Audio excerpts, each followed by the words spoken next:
नमस्कार, जनप्रवाद सुपरफास्ट में आपका स्वागत है। मैं हूं हेमेंद्र सिंह। एक नजर डालते हैं आज की सुर्खियों पर।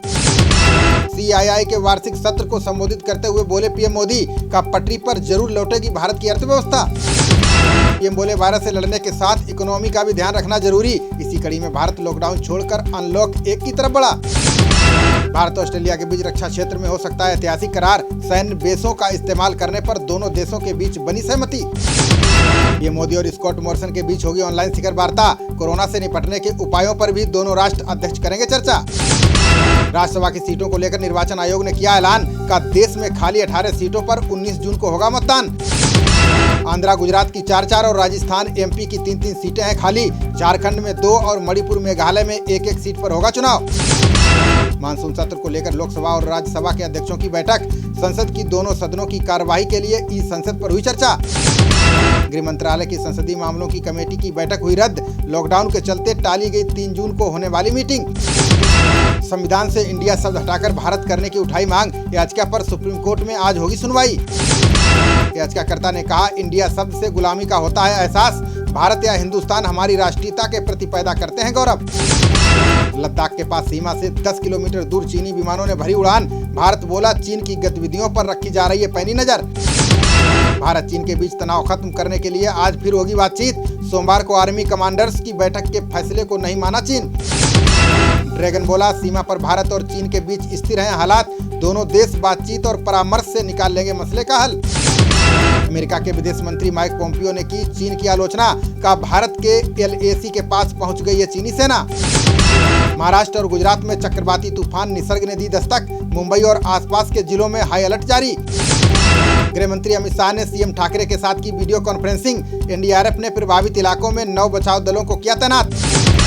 अमेरिकी व्हाइट हाउस के बाहर विद्रोहियों ने फिर किया प्रदर्शन। पुलिस ने आंसू गैस के गोले छोड़ प्रदर्शनकारियों को भगाया। अफ्रीकी मूल के जॉर्ज फ्लॉयड की मौत के बाद जल रहा अमेरिका। करीब 40 शहरों में लगाया गया कर्फ्यू। हजारों प्रदर्शनकारी गिरफ्तार। अमेरिकी राष्ट्रपति डोनाल्ड ट्रंप ने प्रदर्शनकारियों को दी चेतावनी। कहा, अगर अमेरिका में हिंसा नहीं रुकी तो मैं लगा दूंगा सेना। भारत में कोरोना के बढ़ते मामलों पर विशेषज्ञों ने किया दावा। का देश में सामुदायिक स्तर पर फैल चुका है संक्रमण। भारत के संक्रमित मरीजों की संख्या 1,98,000 के पार। अभी तक 5,598 लोगों की हुई मौत। 95,000 से ज्यादा ठीक। भारत में एक दिन में कोरोना से सबसे ज्यादा 204 लोगों की गई जान, जबकि बीते 24 घंटों में संक्रमण के 8,171 मामले आए सामने। कोरोना महामारी से महाराष्ट्र में हुई सबसे ज्यादा 2,362 लोगों की मौत। गुजरात में 1,063 और मध्य प्रदेश में 358 लोगों की गई जान। कोरोना से दिल्ली में 523 और तमिलनाडु में 184 लोगों ने तोड़ा दम। तेलंगाना में 88, आंध्र प्रदेश में 64 और कर्नाटक में 52 की हुई मौत। महामारी से यूपी में 217 और पंजाब में 45 लोग हुए मौत के शिकार। पश्चिम बंगाल में 325 और राजस्थान में 198 की जा चुकी है जान। दुनिया भर में कोरोना से संक्रमितों का आंकड़ा 63 लाख के पार पहुंचा, जबकि मरने वालों की संख्या बढ़कर हुई 3,77,000। दिल्ली में कोरोना वायरस के 1,744 सक्रिय मरीज हुए लापता। स्वास्थ्य विभाग से मरीजों की नहीं मिल रही जानकारी। लॉकडाउन में योगी सरकार ने राशन वितरण में बनाया रिकॉर्ड। 2 महीने में गरीबों में बांटा गया 29.66 लाख मीट्रिक टन अनाज। प्रधानमंत्री नरेंद्र मोदी की राह पर चले कांग्रेस नेता राहुल गांधी। पॉडकास्ट सर्विस से जल्द शुरू कर सकते हैं मन की बात। जम्मू कश्मीर के त्राल में सुरक्षा बलों को मिली बड़ी कामयाबी। मुठभेड़ में एक आतंकी को किया ढेर। सर्च ऑपरेशन जारी। पुलवामा 2 दोहराने की साजिश में शामिल था आतंकी इस्माइल लंबू। जैसे मोहम्मद चीफ मसूद अजहर का है करीबी रिश्तेदार।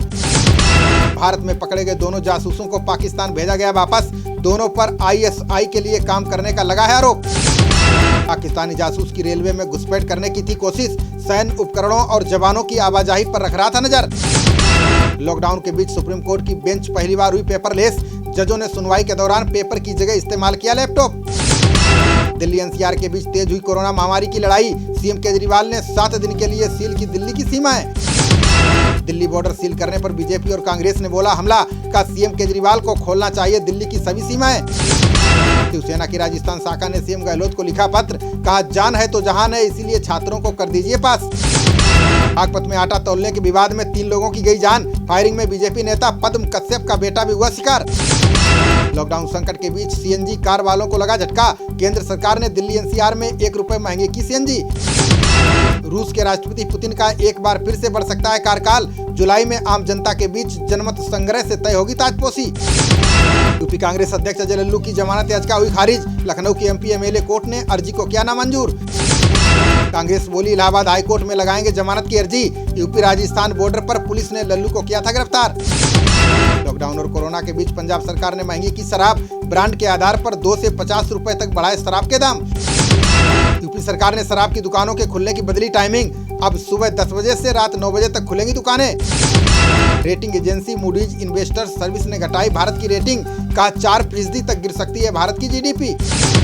भारत की रेटिंग घटाने पर राहुल गांधी ने केंद्र सरकार पर बोला हमला, कहा अभी और खराब होगी अर्थव्यवस्था की स्थिति। गुजरात के भाजपा विधायक बलराम थवानी को हुआ कोरोना संक्रमण, अहमदाबाद के यूएन मेहता अस्पताल में कराया गया भर्ती। कानपुर मेडिकल कॉलेज की प्राचार्य ने जमातियों पर बदला बयान, का वायरल वीडियो में मैंने जमातियों पर नहीं की कोई टिप्पणी। दिल्ली हाईकोर्ट ने कर्मियों को लेकर एमसीडी को लगाई फटकार, का सफाई कर्मचारियों को दी गई किटों के बारे में सौंपे रिपोर्ट। दिल्ली सरकार और एमसीडी के आंकड़ों पर भड़का था हाईकोर्ट, का सफाई कर्मचारियों को उपलब्ध कराई जाए किट। खबरों का सिलसिला जारी रहेगा, देखते रहिए जनप्रवाद। नमस्कार।